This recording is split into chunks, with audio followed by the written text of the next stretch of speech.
Hashtag no music, no intro. Another episode of the Saints Block Party podcast, and we are honored to have an amazing guest joining our podcast, Matt Waldman of the Rookie Scouting Portfolio.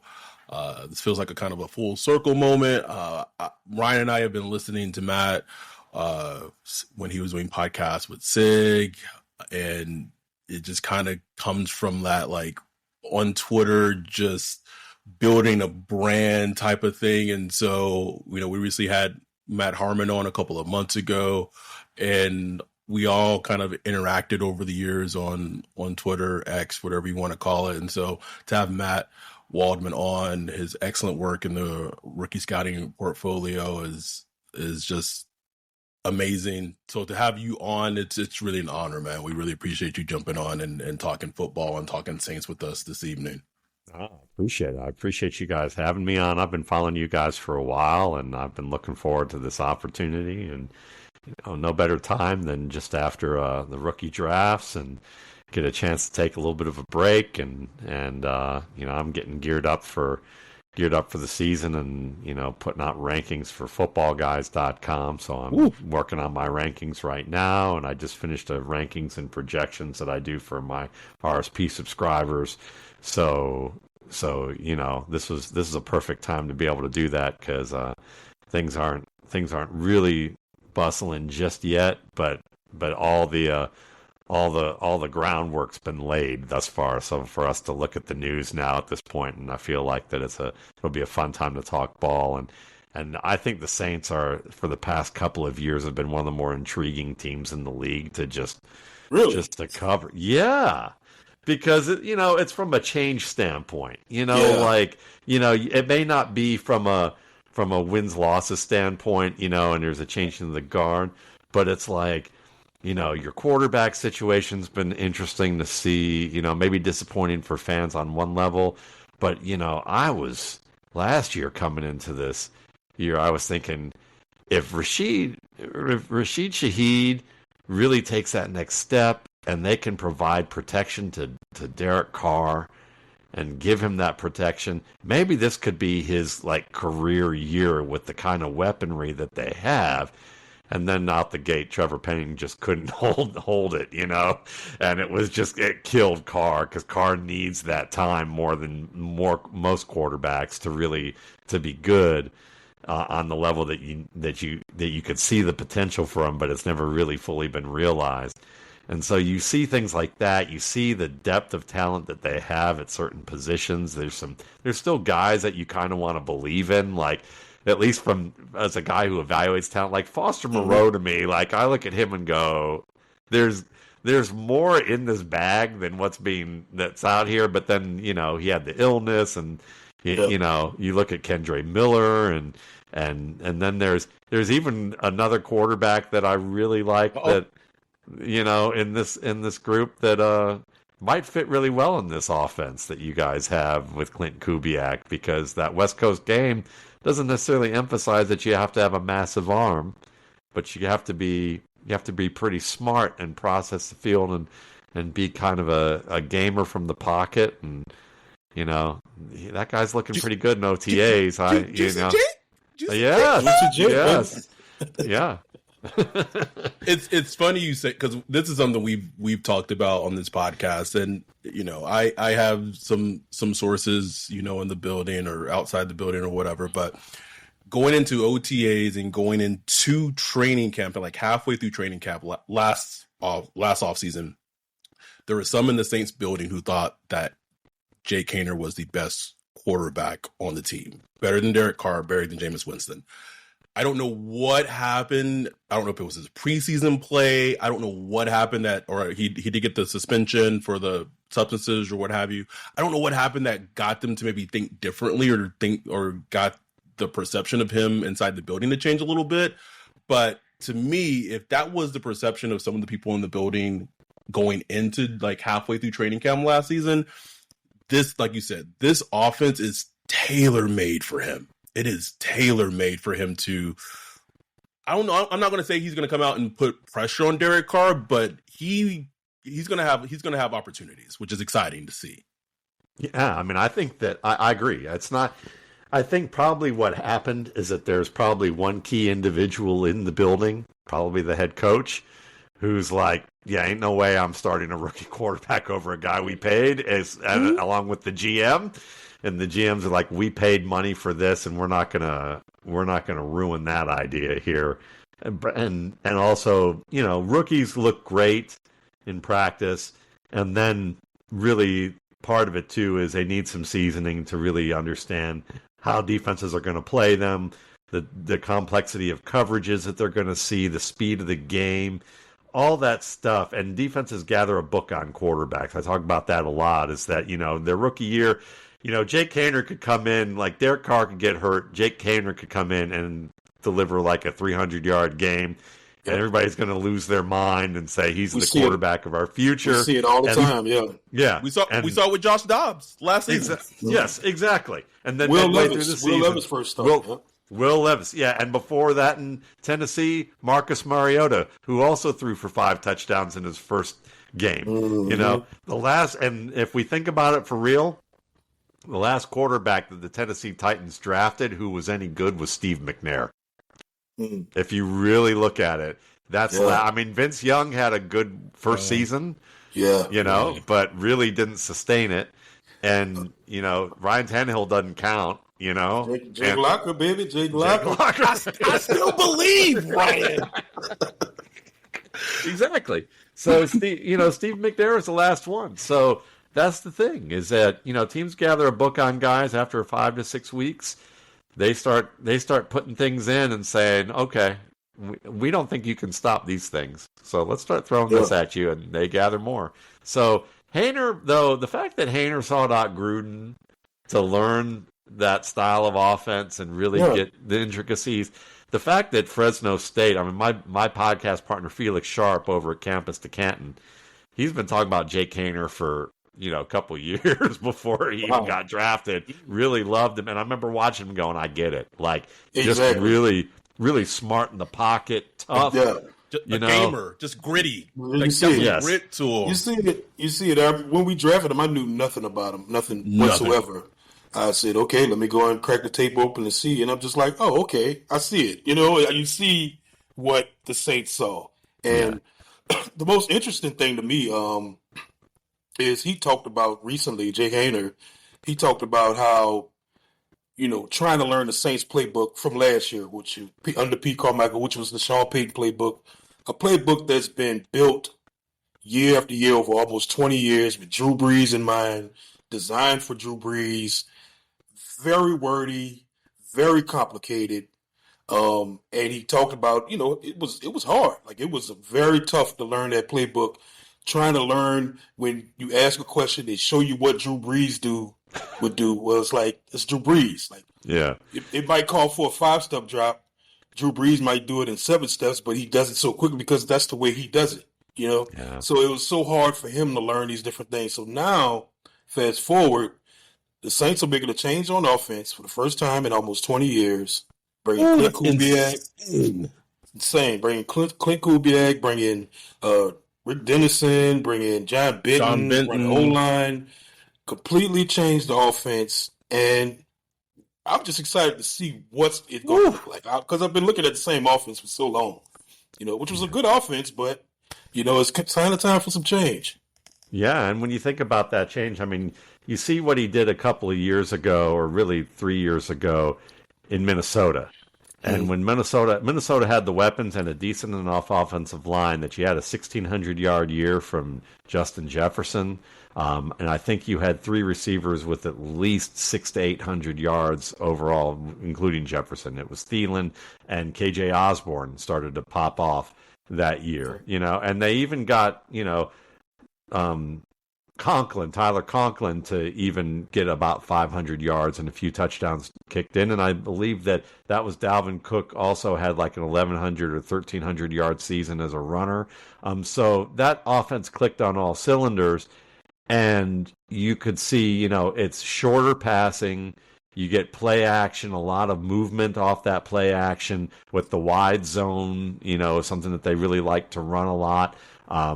And I think Kamara is well adept at wide zone. You can still also use different types of zone looks with Jamal Williams. Jamal Williams is a smart runner in that regard. Maybe not unbelievably dynamic, but certainly a guy who can get you what they're asking for the play script. And Kendre Miller's a wild card. I mean, certainly if he can, he's got all the talent to be the lead back of the future for them. So you put that in there, and then look at the tight end talent that they have, because Moreau can do well play action up the seam. He's quick. His quickness was always his big thing, not so much deep speed. But he's a good blocker who can deliver for you in the play action game. Taysom Hill, whether they're going to, like they said, they're going to use him in that Justin Juszczyk type of role, or Kyle Juszczyk type of role, or the James Casey role if we go back to Daddy Kubiak back in Texans that's land. A good one there.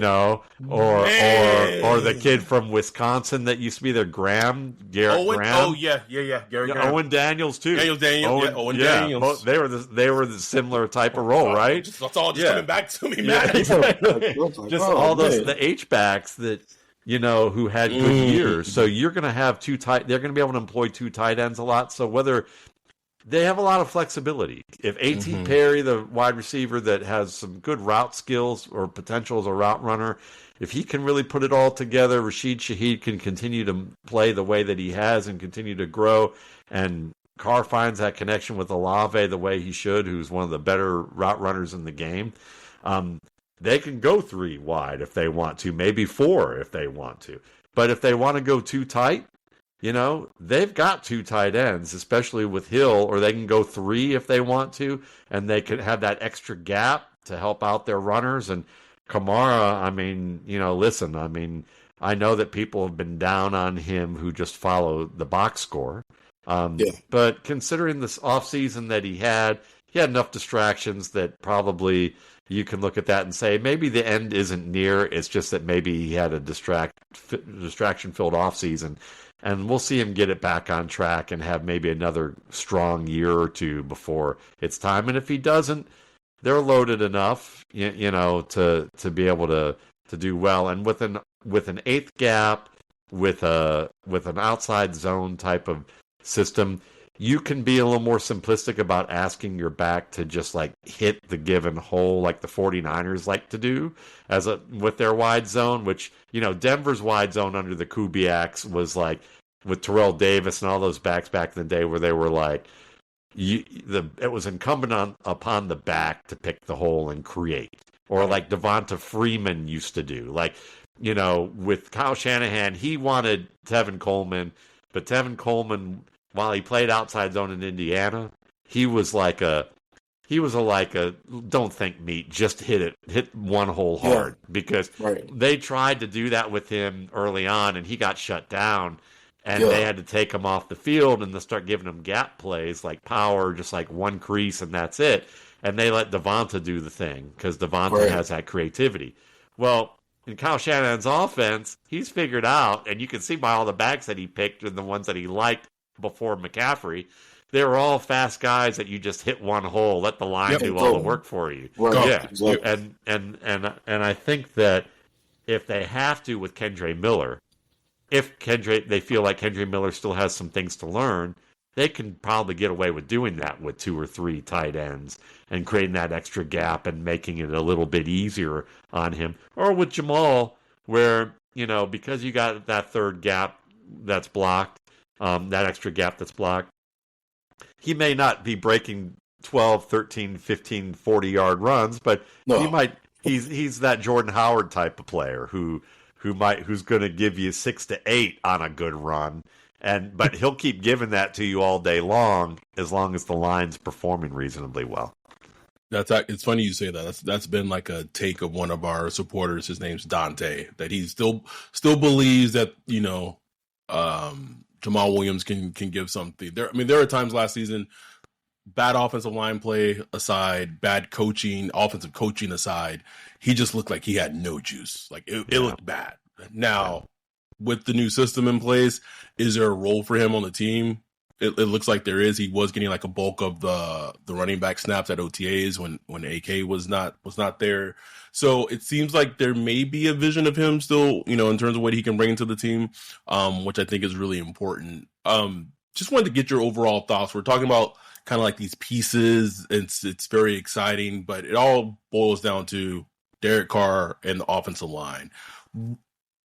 They are trusting. So basically, they drafted Fuaga.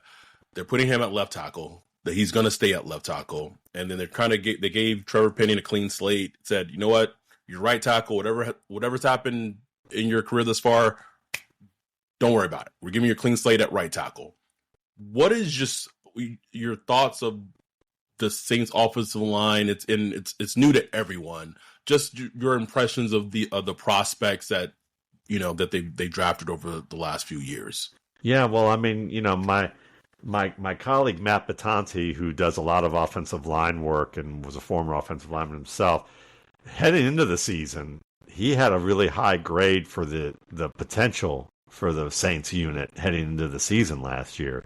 And the key was obviously Penning, and it just kind of fell apart there. But and we saw what happened. I mean, I don't want to dig up the past and dwell in it too badly, but the thing is that when you don't have a left tackle for a right-handed quarterback, now you make your offense far more predictable, because now you have to have an extra man on the line all the time, and he can't go out for passes, so you're restricting how many guys are going out to attack the coverage. The amount of time that you have, the amount of trust that you have in your timing. Everyone's forced to overthink and adjust in ways that are just not with the flow of what you've practiced for months. So that's tough. I think that there's enough talent with this team that putting Penning on the right side, that's great. And the fact that they said that, I think that from a coaching standpoint and a management standpoint, that's probably a good thing. Even if some fans might be split on that, because they're like, God, he was so awful, last year, and you're just like, just get rid of him. But there are a lot of guys in the league who've been pretty darn good as right tackles after they failed as left tackles. Yeah. So you got to they like his physical talent. They feel like that. They've got to give him another chance, and I think that that's wise to do. Drafting a guy who they're going to keep at left tackle, it may be a little trial by fire for him, so he's going to have some moments. But the interior line, I think, is decent enough with this team, and then the fact that you can employ a shorter passing game, more of that West Coast-based, play action-oriented, multiple tight end type of thing. You can do enough to make defenses guess that gives Derek Carr that extra beat to look over the defense. So I think that on the whole, we may not be looking and going, this is the Philadelphia Eagles line or the Cleveland Browns line or something like that, in recent years. But could they be in the top third of the league? If if the rookie works out all right and Penning actually does well with his clean slate, I absolutely think they can. And if that's the case with with shorter drops and getting the ball out and letting these guys run with the ball, and these guys all have the skills after the catch. Most of them do, I would say. Why not? So there's going to be a lot of misdirection too. I think you're going to see that's what Kubiak's really good at. You'll notice like a lot of these, you're going to see a lot of play action rolls with throwbacks to tight ends and wide open areas. Like Taysom Hill might be really interesting, like with like one or two plays, maybe one play a game where he gets a wheel route that just is out in the wide open flat where he's catching the ball by himself 15, 20, 25 yards down the field and gaining another 15 to 25 after that. And I'm sure you could see the same thing with Kamara on possibilities with certain screens. The screen game's going to be strong there. Please. And Kamara and Williams are both really strong at the screen game. So yeah, you've got that. And of course, I mean, Olave is very good after the catch if you give him the chance and not just be a downfield guy. So I think it just creates a lot more versatility for this team, and it doesn't have to be short or long. You're going to get a lot of you're going to get a lot mixed up in there, and it's going to be getting the ball out quickly. So overall, I'm more optimistic. Last year, I was too optimistic in the way of like, this could be a 5,000-yard season for Derek Carr if really this all clicks. Like I said, this is probably remote if it happens, but like I could see this upside. This year, I'm looking like, could we get 42 to 4,500 yards and maybe 25 to 27 touchdowns out of him with the offense clicks? I think so. I think it can. Now, is it still a moderate sized if? Yeah, I think so. But it's not as crazy as what I thought last year. And then watching that Titans game and going, well, that whole idea is in the tank after watching their left tackle. That was just oof. Yeah. And the thing is, like, if you look at the final, I mean, everybody keeps talking about the final 4 or 5 games from last year where Derek Carr, like, he put up some really good statistics. His quarterback rating was great. His completion, I think pretty much every box score quarterback statistic, he was like top of the league in those final 4 or 5 games. Why? Well, look, you can look at the opponent. He wasn't facing the greatest opponents. But also, Pete Carmichael, they finally implemented more play action from under center. They finally started using some motion. Just a lot of the things that... Motion. Oh, motion. Can you believe it?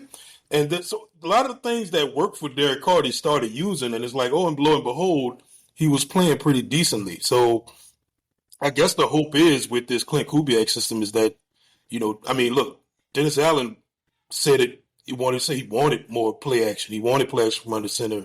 He wanted a better run game. The Saints had like the bottom. I think they weren't the last, but they were like third to last in yards per carry last year. You can't have that. It's just terrible. So I think even if he posted like the same statistics from last year, but the games and the game tape is like actually more consistent, and you get a lot of touchdowns early in the games instead of during garbage time and stuff like that. Garbage time. I'll be completely fine with that. Like, I'd be so fine if that was the outcome and it just the consistency week to week was better. You know what I'm saying? Yeah, and let's remember something that, that John Gruden tie again. We had Jake Haener working with John Gruden. Well, Derek Carr worked with John Gruden, and some of his best seasons came from 2019 or 2018 through 2021 under Gruden. He had a 4,800-yard season in his final year with Gruden and 23 touchdowns. He had a 27 touchdown season with only 9 interceptions. And he was completing between 67 and 70% of his passes from 2019 to 2021 under Gruden. Gruden's offense is a classic West Coast offense. So is the Kubiak offense. Yeah. So really what was funny is that a lot of us, my buddy Mark Schofield, who I've had on podcasts a lot, does a lot with quarterback play and was a former quarterback at Wesleyan. I remember him writing something for my site years ago saying, ideally the Josh McDaniels offense could really be great for Derek Carr because of all the play action and giving him all the bells and whistles to read things, pre-snap and make adjustments, because that's where he's best, is all the pre-snap adjustments and things like that. But that didn't work out so well, right? So I know. It's so funny how that was, and you look at it and go, well, that was a disaster. And part of that disaster is just Josh McDaniels himself. Yeah, but he's one of those guys, you want him to be your sous chef. You don't want him to be you don't want him to be like Gordon Ramsay, because he'll get Gordon Ramsay like with an idiot sandwich. Sorry, exactly. He's Gordon Ramsay who probably needs some medication. But like that's the but yeah, I mean, looking at his career in retrospect, yeah, it was the West Coast that was best for him. So right. So I think that going back to that is great. And I think part of that is that Carr's one of those guys who people misevaluate quarterbacks a lot because they're like, how do they do on the whiteboard? How do they do in the interview? How do they do retaining play calls, regurgitating information? When really the info is, how well are they on the field when all that shit's going down and they've got to process it fast? Thank you. And like integrate the physical, mental, emotional of the game and come up with solutions, because Brett Favre was dumber than rocks on certain things in the way that they measure them. Yeah, probably most things. But when it came to football, he was a savant when it came to the game, you know. And I think that Anthony Richardson, people are looking at him and saying, "Oh, he's raw," and I'm like, "No, he's inexperienced. There's a difference, because that dude can process fast. That dude really understands how to process the game." But yeah, has he seen cover two as often as Drake May saw cover two? No, but is he gonna shit his pants because you know when something unexpected happens? Probably not. Right. You know, and Derek Carr has a propensity that when too much is on his plate, you know, he can't make it to the bathroom on time, you know. And, you know, so he does have a little bit of that. He does have a little bit of that with him, and so he's a great salesman, man. Like here's the thing, like we talked on this podcast when we signed him, you know, we were like, "Hey, this is a great signing."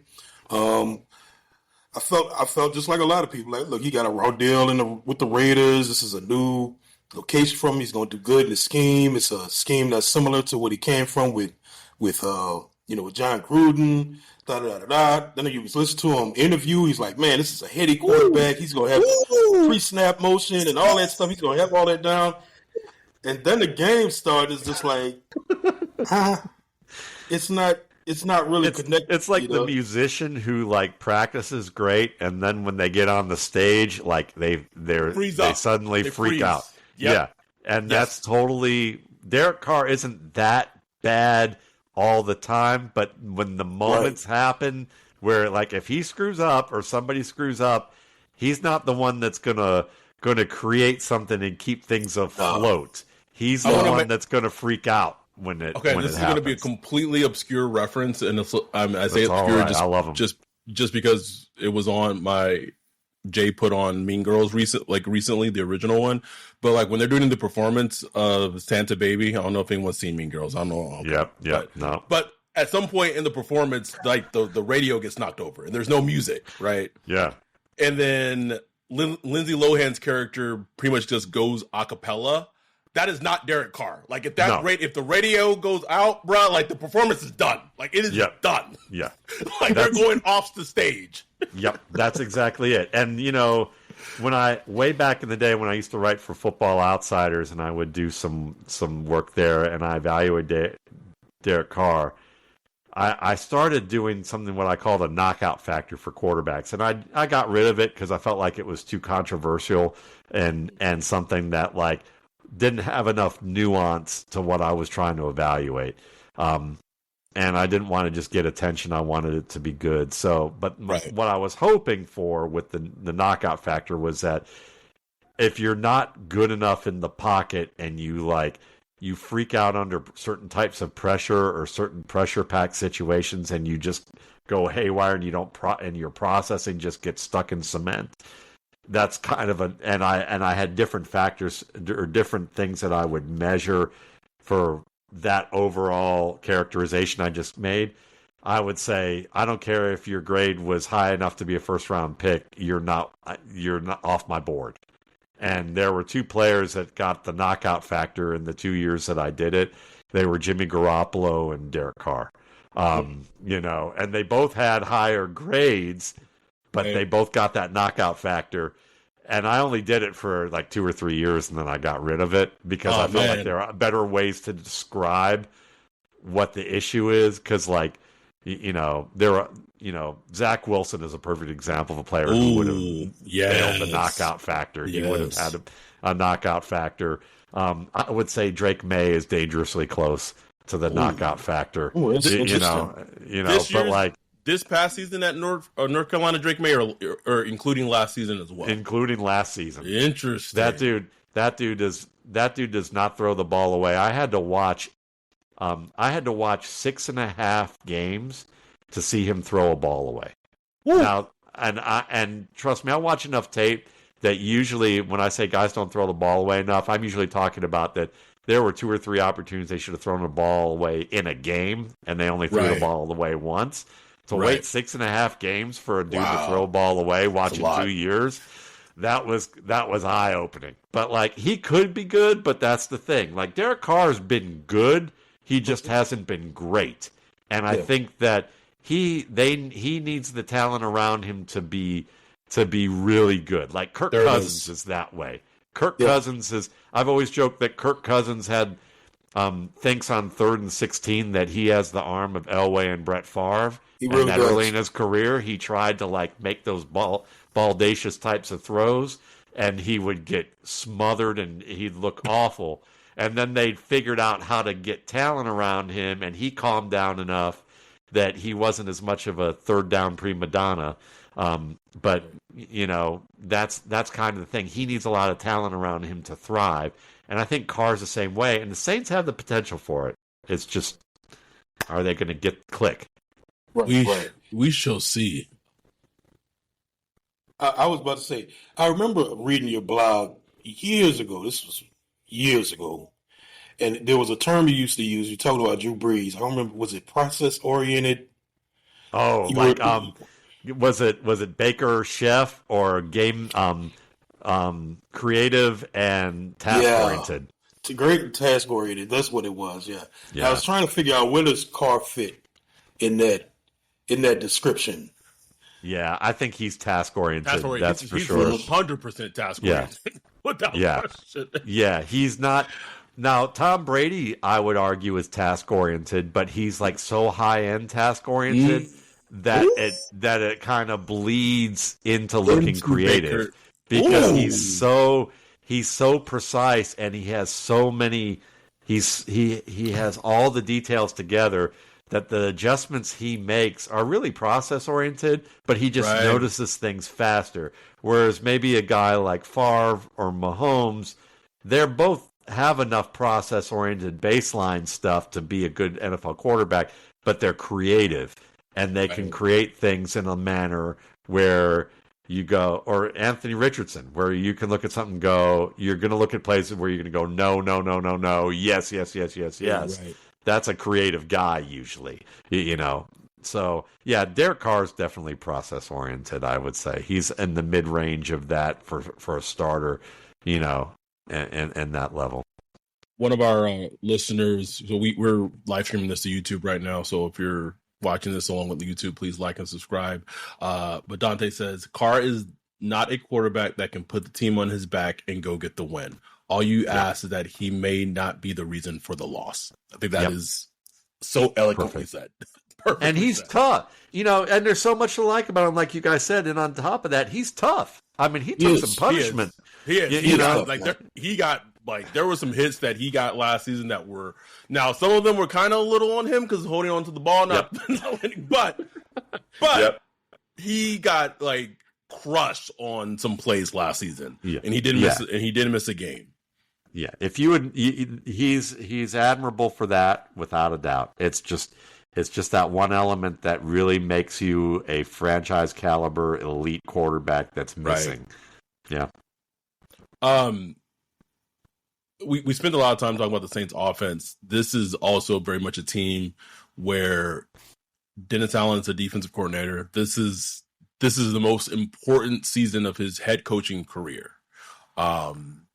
We talked about it all the time. His NFL, head coaching record is 24-46. He won 9 games last season with one of the easiest schedules in NFL history in terms of the schedule was easy, and then the breaks that the Saints got along the way was also very easy. But this is still largely a team that the defense is going to be the driving force of it. Me and Ryan have talked about this. There's talent. The secondary talent is really up there in terms of the upper echelon in terms of talent in the league, especially considering that it looks like Marshawn Lattimore is going to be back with the team. He's not going to be traded. Yeah, Marshawn Lattimore, you have Paulson Adebo, Alontae Taylor, the team's not very high on, but he's a talented player, albeit immature. and they drafted Kool-Aid McKinstry. The linebackers, you have DeMario, who's timeless, who's still playing at a high level. They picked up Willie Gay in free agency from the Chiefs, who I think gives them juice and just added athleticism. Pete Warner had 2 first good seasons, and then he's kind of trailed off. He's regressed quite a bit, so that's also explaining the Willie Gay signing. And then the defensive line, Brian Bresee was a great pick. Carl Granderson, Big Creep, had a breakout season. But other than that, pass rush has been largely a concern. Just from an outsider's perspective, what are your thoughts when you think of the Saints defense? And they signed Chase Young in free agency. They said, he's meeting with his doctor for his neck checkup this week. It's so interesting to see how this defense comes out and plays this season. Yeah, and I think that there's another. I'm going to go back to the offense before I get to the defense here because it ties together. Is that when you look at this defense and you see the strengths of it, which is, like you said, the secondary, and then you have Demario Davis who can blitz from the middle linebacker spot, and then you have Granderson who can get to the pass to the passer as well as Cam, So, and then if Chase is in that mix, then now you've got a nice rotation. But up front in the middle, are you going to be able to create those opportunities with just 4-man pass rush and cover? And the answer is not really. So that means that you either have to play man-to-man and blitz with the linebackers, or you're creating certain types of stunts and slower developing types of rush, or you're playing zone. And that you don't really want to play as much zone with the guys that you got in that back area. You'd really like to get pressure and clamp down man-to-man. And in order to do that, you've got to be playing with leads or in a tight game. Mm-hmm. And I think that, in order for that to happen, that means you have to have longer drives. You can't have a lot of 3-and-outs. You can't have, you've got to be able to run the ball, and you've got to be able to, make that defense suck wind that you're facing. So that complementary football. Yep. And when that opposing offense gets on, they haven't been on the field for a while. You can do some more things to be aggressive and surprise. You can play with a lead and be more aggressive.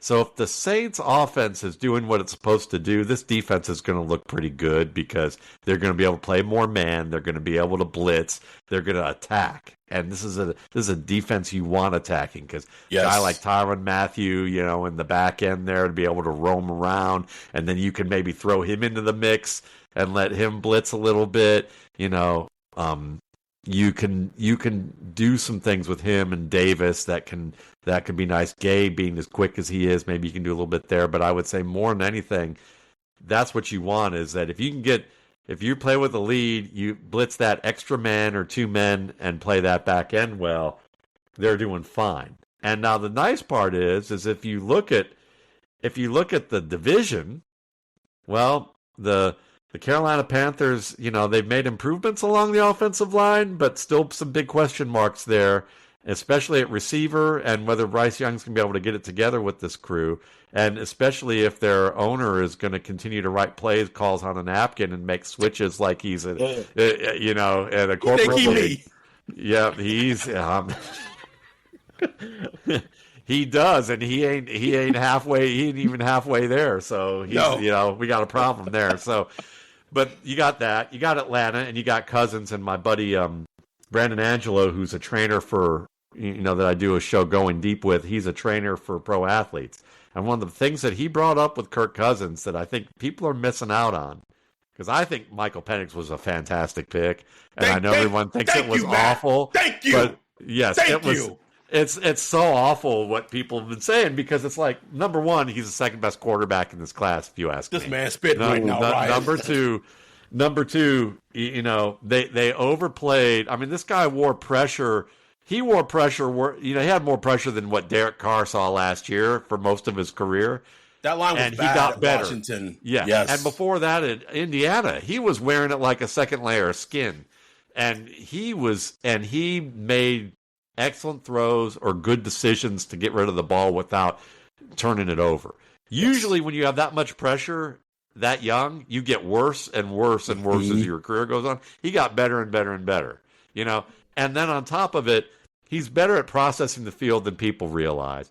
Absolutely. And Kirk Cousins, listen, I joke about this a lot, and I live in Atlanta, and I grew up in Atlanta. I've been there since '80. I joke that Kirk Cousins is the reason they didn't tell Kirk Cousins that they were going to draft another quarterback is Kirk Cousins probably would have told the media the way that he carries on about things is that so they knew, they already charged tampering because of him communicating the way he did. That's true, because man. he's got that kind of hero factor about things. And he's time.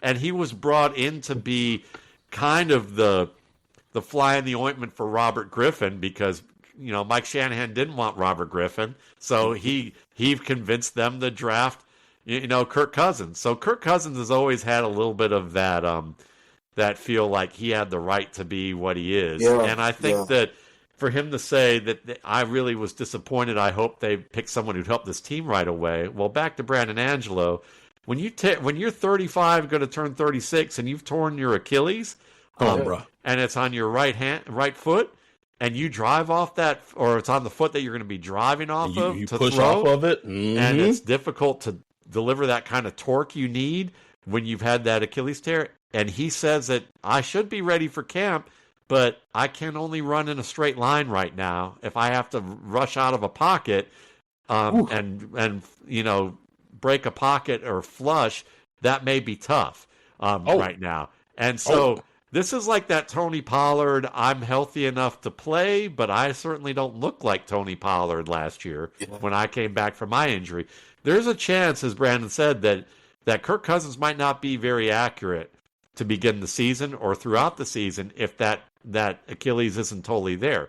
And we saw, you see Atlanta twice a year, and whether you hate them or you despise them, one thing that you can say is they have a hey, I'm a Browns fan. I say that about the Steelers. So, you can look at that and you can be objective and say they have a really strong run game. Their offensive line is pretty darn good.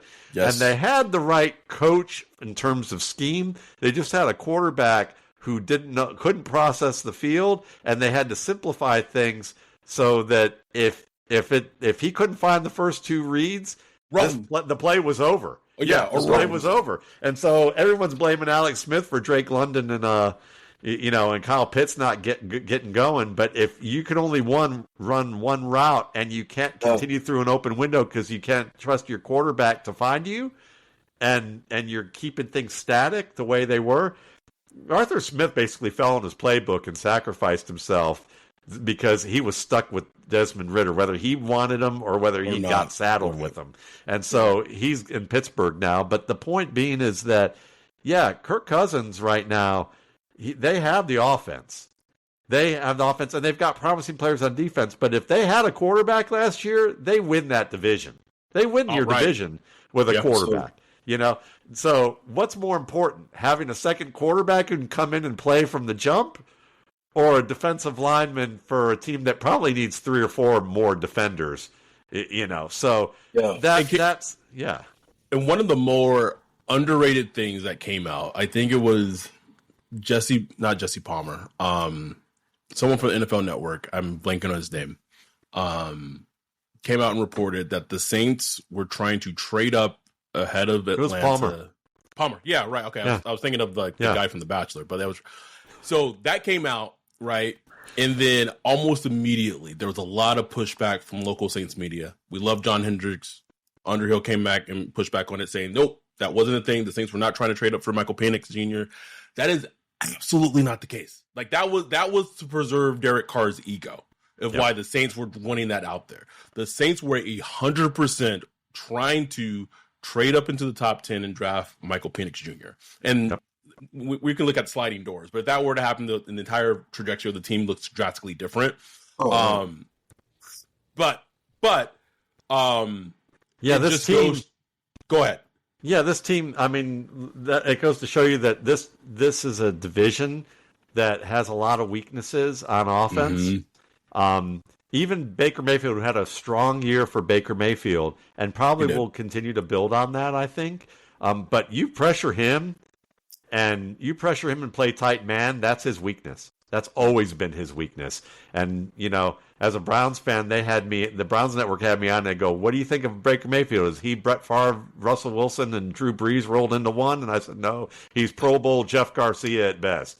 That's a good one. And that was and you could have heard a pin drop in that studio when I said that. But they had me back on to their credit after they realized that Baker was that guy, because you could watch him against Georgia in that bowl game.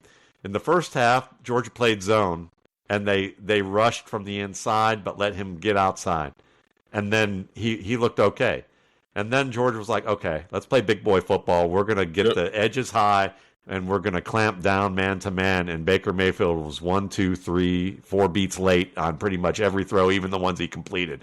And that's his problem, is man-to-man. So if the Saints are probably the best man-to-man team in the division, for coverage. If they can get ahead and play man-to-man, there's not an offense that's going to have an easy time with them. That's the key, is can they get the leads? And one of the issues the Saints defense has had for years, even under Dennis Allen, who's, against, say, Tom Brady, I don't think there's been a defensive coordinator who's done as well against Tom Brady. Yes. But the issue has always been these mobile quarterbacks, which that's pretty much the whole league now. Every quarterback is mobile right now. So that's the big issue the defenses have. And I don't really know the answer to that, because I can't really figure out what, is it a scheme? Is it because they love to go man-to-man, and when you go man-to-man, you leave openings on the edge for quarterbacks to run, and then they try zone, but, it doesn't really work out well, because like Marshawn Lattimore, he could play zone, but that's not his bag, because they like tall, big man-to-man corners. So it's interesting to see how that will play out, as they go through the season, because they're going to face some mobile quarterbacks. Yeah, without a doubt, and that's going to be their weakness if they go deep into the season, into the January. That's where they're going to have to deal with it. But at the same time, I think, like you said, the rest of the league has to deal with it too, and you kind of have to realize, okay, well, that just means that your defense has to be really strong in the red zone. You're going to have to be a team that gives up. You're going to have to understand you're giving up certain things. Like, you're just going to be like, look, we're losing if this happens on a regular basis, but we can still possibly win the game. And I think that a good example of that is like the Chiefs defense when they faced Josh Allen a few years ago, and Gabriel Davis had like those 3 touchdowns in that game. Yeah. Well, what the Chiefs were saying was like, look, we know that we need to stop Stephon Diggs. We need to stop, their tight end and maybe their second wide receiver. And Gabe Davis is the guy that runs those zone routes that are long developing off play action, or is the 3rd or 4th read. And if they're able to throw and complete passes to Gabe Davis behind the safety, and he's scoring, that means that we weren't able to sack Josh Allen. We're hoping we're making the bet that we can get to Allen before he can get to Davis. And they lost 3 times in that game, but they won the game. It was a nail biter. Yeah. But they still won it. And, certainly the Monday morning quarterbacks who are going to get on talk radio and podcasts are going to talk about this defense has to play a lot better. But in reality, sometimes you just have to look at a game as a game and say, look, we're playing top teams right now, and it's going to be close, and we just it's going to come down to a handful of plays, and it's just how it is. That's our weakness. So if the Saints are dealing with worrying about the mobile quarterback, it's going to be the ones on like Philadelphia where they have multiple avenues for success on offense. Week 3. And yeah, exactly. That's going to be a huge challenge. That's going to be tough. But, and they may not have their stuff together, early enough. So you might get a break from that because, it's early in the season, and how teams can be a little slow sometimes to get adjusted. But, deep in the off season, but if you're facing like Bryce Young right now. Bryce Young's mobile. I think he has got a lot. I still think he has talent and promise. Right. But yeah, who's he got at receiver beyond Adam Thielen? Deontay Johnson is okay, but he's not a world beater. So this team is like, yeah, exactly. Screenplays. Let's throw screens to him and jump balls because that's what you're getting with him this year, most likely. So it's the best opportunity. Your best teams are going to be Atlanta and Tampa to deal with, and Tampa's really your biggest challenge right now. Atlanta, we'll see if Cousins can torque off that ankle before we say anything else. Just as we kind of wrap up here, we don't want to take up too much of your time. This has been just an amazing football discussion. I just want to get your just overall like thoughts, impressions of. I won't go down the Saints, like just rookies, and it doesn't have to be Saints rookies. Just some of your favorite players in this last season's draft class. Maybe some players that maybe you didn't love, that maybe the consensus, draft Twitter or big draft media liked. Just curious of just how you kind of some of your favorites from this past year's draft class. Oh, absolutely. Right up my alley. So, I think. First of all, I thought it was a very interesting quarterback class in the sense that you have Caleb Williams, who I think is kind of tamper-proof in the sense that even the Bears, after screwing up what they did with Justin Fields, even what they've learned, and even if they don't fully learn it, I think that they're going to be okay. Yep, Caleb's going to be okay because Caleb is a start now, and he'll work his way through it. And there aren't many quarterbacks I think are that way. I think Michael Penix, we talked about, I think he's the closest one to be able to grin and bear through it if he had to. But I think it would be ideal if Cousins can muck his way through this year or do really well. So there's that. And then after that, I think everybody else has potential to be good, but they all ideally could use a year. I think all those quarterbacks could use at least a year.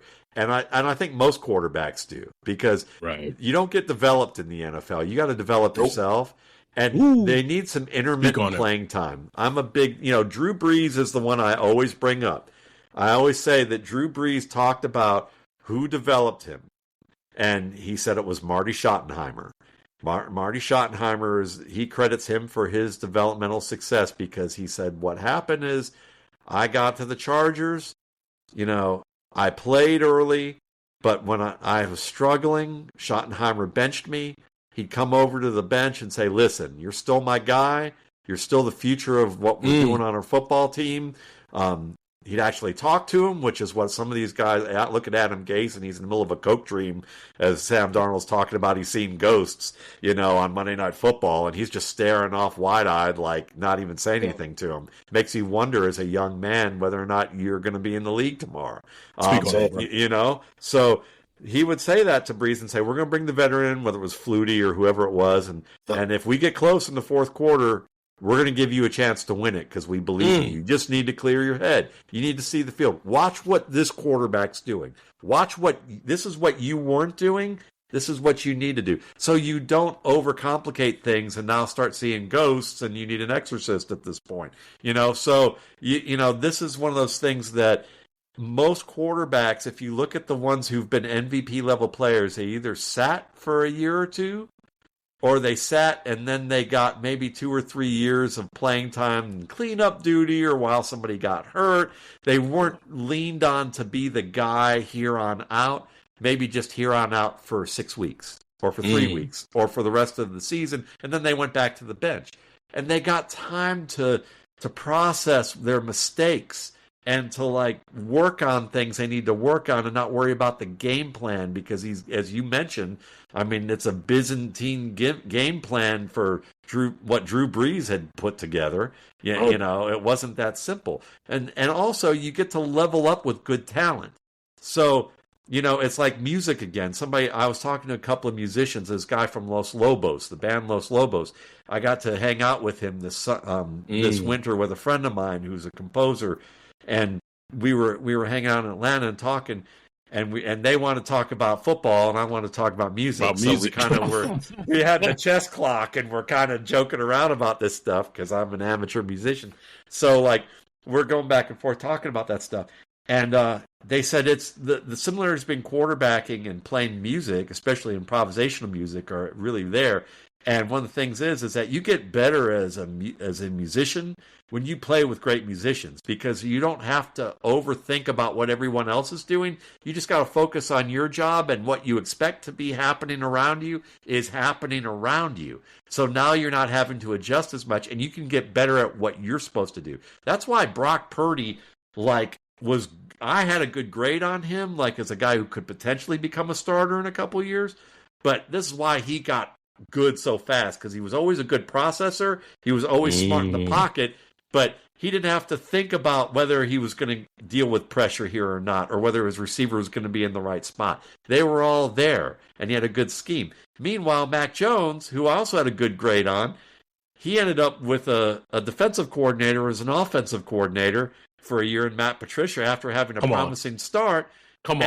And your offensive line is banged up, and you couldn't draft receivers to save your life. I would have done that for free to like help you pick outside receivers, because all they've been able to pick is slot receivers for like since God knows when under Belichick. So with that in mind, they didn't have anything there, and he had to overthink so much that your game just kind of start to question stuff. So this quarterback class has a lot of guys that could go in the Brock Purdy, Mac Jones direction if that doesn't work out. Jonathan Brooks, best running back in the class, and he went to Carolina. I'm excited for him in 2025. This year with the ACL tear he's coming off of, we'll see how that goes. And then this receiver class. I mean, we'll see if it gets realized, the potential gets realized. But if they play enough of them play to their potential, this could be the best class since the Mike Evans, Brandon Cooks, Odell Beckham, Sammy Watkins, Devontae Adams type of talents that came out of that. Yeah. I think that 2014 class that was. Yeah. It was. That was the best class I've seen overall. And this class has a chance to be as good as that arrival if they hit. And there's a lot of guys beyond like the top 5 to 7 who are interesting, like just interesting guys. So many interesting guys, yeah, like from Malik Washington and Anais Smith, who are guys who could be like interesting slot receivers. Ricky Pearsall's a fun one, Javon Baker. Yeah. So I mean, skill wise, this was a really fun class. And then Ladd McConkey, I mean, he could be the top rookie receiver this year. Easily. I really believe it. Easily. Yeah. And I wouldn't worry about the quarterback in New York. I mean, I think Malik Neighbors is good enough to be their next Odell Beckham. I think that they have a chance for him to be that good. And then you have a guy like Brock Bowers in Las Vegas. If they can find a quarterback, that guy gives you like what Aaron Hernandez in his prime before the criminal matters, came to light. Strictly football. We can go strictly football. I know it's tough with him. I know that. But like we go strictly football with him. He was a great prospect and a great player. And Brock Bowers has some of that versatility in some of Vernon Davis's athletic ability. Maybe not quite Vernon Davis, but yeah. The crazy thing is, as a Saints fan,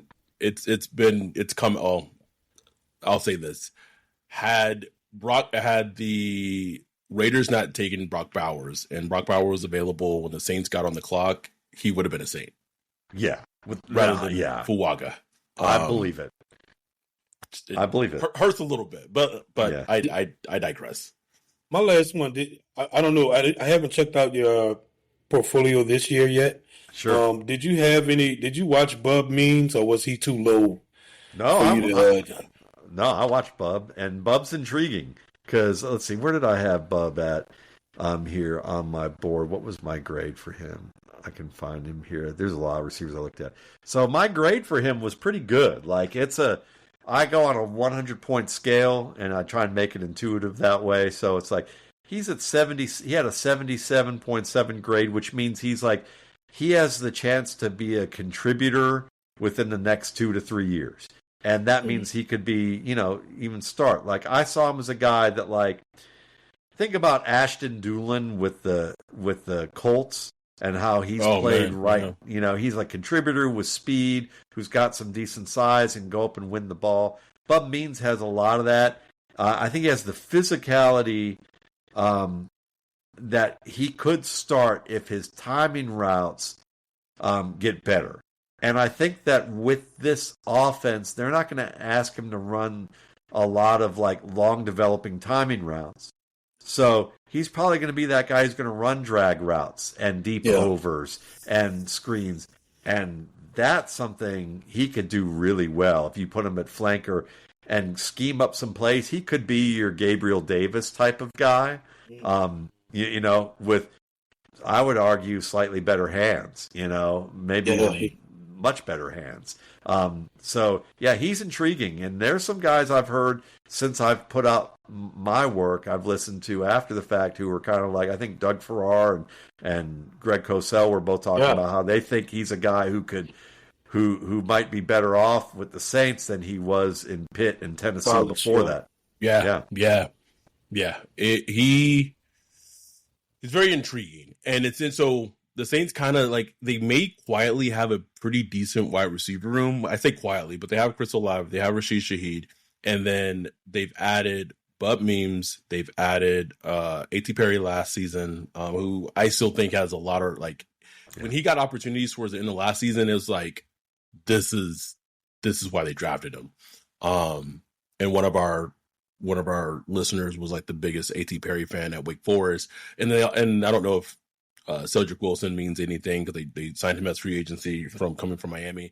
So they have good talent and weapons. Maybe, I don't know if Clint Kubiak maybe sees A.T. Perry as his like Juwan Jennings in this offense kind of role, how he would fit that role, but that would make a lot of sense. Bub could be the KJ Osborne. That's for sure. Oh yeah, that's an apt analogy. So they have weapons. It's just very interesting. One last question I had, just from because I feel it's so awesome, is I know you put up the RSP every year, and it's free of charge. Like, you're just like gifting that to the football community. Oh no, they pay. Okay, that's what I thought. No, I make my living off this. I was like, no, I make a living off this. This is my full-time job. You put a lot of work in that thing, bro. That thing is deep. But Matt, it's been great. One question that one of our listeners had for you, and he asked it earlier. I don't know if you would have any insight, but he was asking if you knew anything about Nick Salaverde, who the Saints drafted last season in the draft. He was drafted. He didn't play last season. He's just going into a second year. He's essentially going to be a left guard. He was just asking if you remember him from college, or how he could fit into the system. Yeah, it's a great question. I wish I could give you a great answer, but I focus mainly with RSP on quarterback, running back, wide receiver, and tight end. So, I can't give you a good answer. So, yeah. You guys can have another guest on who can do it. No, any little like fantasy football. We do a Saints Block Party podcast, fantasy football. We do multiple leagues for all our Patreons. Any just little nugget you want to throw out for our listeners for fantasy football, whether it be dynasty, just standard? Sure. I mean, I'll say, let's do this. For dynasty, my advice is draft a lot of wide receivers. Always try, when you're building a team, start with wide receiver and a franchise quarterback, not a rookie. Get an established franchise starter, and then go build with receivers and stockpile, because eventually you can trade for what you want. Don't go running back anymore. Like, just if you need, and I've won leagues where I've just kept drafting quarterbacks because I was in that position where I was like, I'm not going to get anything else. So yeah, I have Russell Wilson in his prime. I have Jared Goff. I have Lamar Jackson now. I have Patrick Mahomes now. I'm going to pick Anthony Richardson now, because eventually that turned into Jonathan Taylor and Myles Garrett and Nick Chubb, because eventually people need a starting quarterback to get over the hump, and I got them all. So wide receiver is the most liquid position in the draft. So I would say that to trade and to be able to draft. So when in doubt, just keep picking that one position and get really good at it, and then you'll be able to shape your team. And then in just redraft, I'll just say this as terms of a player. I've always liked Saquon Barkley. I've never loved Saquon Barkley. I mean, he's a wonderful talent. but I think this is the Saquon Barkley Vengeance is Mine tour this year. Because if you think DeAndre Swift if people were excited about DeAndre Swift on that team last year, and DeAndre Swift got some great opportunities because 2 and 3 defenders were occupying Jalen Hurts, and even Swift, who's not great at running between the tackles, was looking good. It was Saquon Barkley? Yeah, I mean, this guy, I would say this is the year I'm making a priority to get me some Saquon Barkley for the first time ever. Interesting. One last question from the chat. Ask Matt what team is he rebuilding in College Football 25 that comes out in July? Is which team am I rebuilding? Yeah, in College Football 25, the college football NCAA college football. Oh, which team am I rebuilding?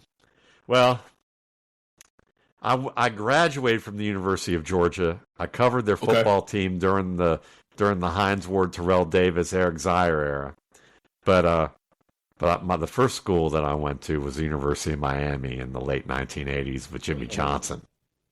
Man. And I've always been a U fan, so I would be rebuilding the Miami Hurricanes without a doubt. Prominence. Okay. Right. That's who I would be rebuilding. Okay. Yep. Well, thank you so much for joining us, Matt.